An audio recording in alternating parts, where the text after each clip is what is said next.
व्यासपीठ, परीक्षक, गुरुजन वर्ग आणि माझ्या बालदोस्तांनो, आज मी आपणासमोर समाजसेवक झाले तर या विषयावर माझे मत मांडणार आहे. आपण निश्चितच माझ्या मताचा आदर कराल अशी अपेक्षा करते व माझ्या विषयाचा सुरुवात करते. मित्रांनो, मोठमोठ्या नेत्यांची भाषणे मी ऐकली. आभाळाला गवस निघाल्यात की आश्वासने, मात्र प्रत्यक्ष काम शून्यच. विकासाच्या नावावर आमच्या आयुष्य भकास करणाऱ्या नेत्यांच्या पोकळ आश्वासनाला बळी न पडता वर्षानुवर्ष राजकारण करण्यापेक्षा समाजकारण निश्चितच चांगले. हाच विचार मी मनाशी धरून समाजसेवक होण्याचा निर्णय घेतला आहे. महात्मा गांधी, लोकमान्य टिळक, सिंधुताई सपकाळ, मदर तेरेसा, ज्योतिबा फुले, सावित्रीबाई फुले या सर्वांचा आदर्श डोळ्यासमोर ठेवला तर समाजसेवेची उत्कट इच्छा निश्चितपणे निर्माण होते. यांच्याकडे खूप सारा पैसा नव्हता, पण लोकांच्या मनात आजही जागा करून आहेत ते केवळ समाजसेवेमुळेच. मला वाटते शिक्षणाचा खरा अर्थ हाच आहे. स्वतःसाठी जगणे म्हणजे खरे जगणे नाही, तर दुसऱ्यांसाठी जगणे म्हणजेच खरे जगणे होईल. म्हणूनच मी समाजसेवक होण्याचा निर्णय घेतला आहे.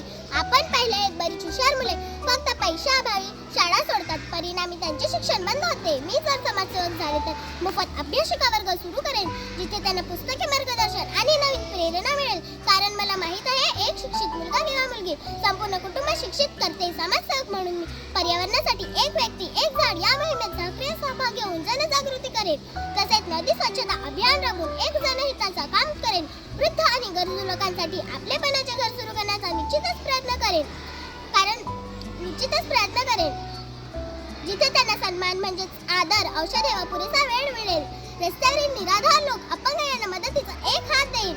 मी समाजसेवक झाले तर समाजाची गरज ओळखून व्यसन, हुंडा, मुलींचे शिक्षण याविषयी समाजात जागरूकता निर्माण करेन. कारण समाज बदलायचा असेल तर आधी स्वतःचा विचार बदलावा लागेल.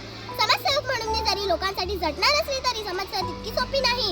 टीकाही होईल, अपमानही होईल आणि तो सहन करावा लागेल. कारण ज्या झाडाला फळे असतात त्या झाडावर लोक निश्चितच दगड मारतात. ही जाणीव ठेवून मी समाजाच्या हितासाठी कार्य करेन. हे सर्व करीत असताना लोकांनी कितीही हिणवलं, परंतु एखाद्याच्या डोळ्यात आनंद पाहिला किंवा एखाद्या वृद्ध आजीचा आशीर्वाद मिळाला की निश्चितच थकवा निघून जाईल. स्वामी विवेकानंद म्हणतात, दरिद्र नारायणाची सेवा हीच खरी ईश्वर सेवा आहे. स्वामी विवेकानंद म्हणतात, दरिद्र नारायणाची सेवा हीच खरी ईश्वर सेवा आहे. मित्रांनो, समाजसेवक होण्यासाठी राजकारण मोठा नेता व्हावं लागत नाही. शेजारच्याची मदत केली तरी तुम्ही समाजसेवक आहात. एखाद्याला रक्तदान केलं तरी तुम्ही समाजसेवक आहात. मी मोठी समाजसेवक होईन की नाही ह्याची मला जाणीव नाही.